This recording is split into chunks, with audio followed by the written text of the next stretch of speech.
Take you abroad now. A lot goes into planning a holiday, but in the midst of a pandemic, there's so much more to consider.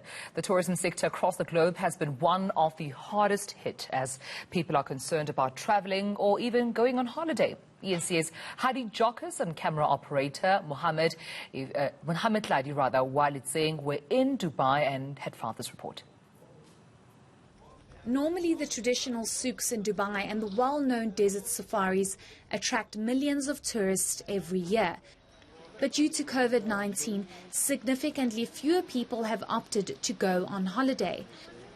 The tourism sector contributes almost 20% to the UAE's economy.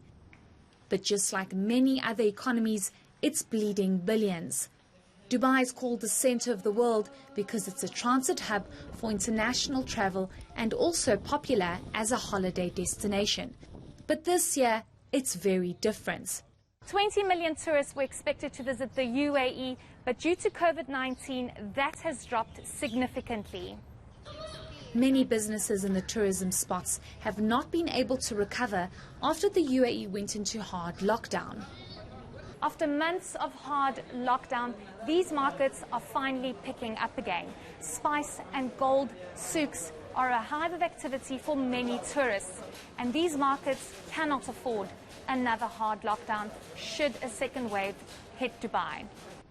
With Emirates being the largest and most prestigious UAE carrier, the airline has been working closely with Dubai Tourism to ensure enough measures are put in place so tourists feel safe, not only while flying, but also when on holiday.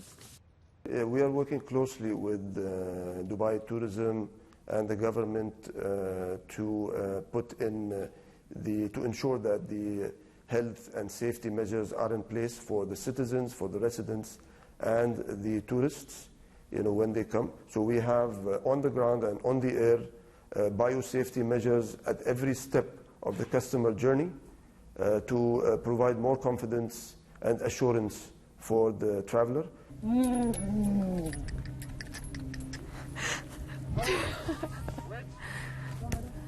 Who would have thought one would be wearing a mask in the middle of the desert in Dubai? But these are some of the measures put in place to ensure that tourists feel safe while on holiday. COVID-19 continues to grip many countries, but one of the ways the city of Dubai is protecting tourists is the requirement for a negative PCR test certificate issued 72 hours before or less when they land. While travel remains risky, it's a risk many are willing to take after a long, hard year in lockdown. Heidi Giokos, Dubai in the UAE.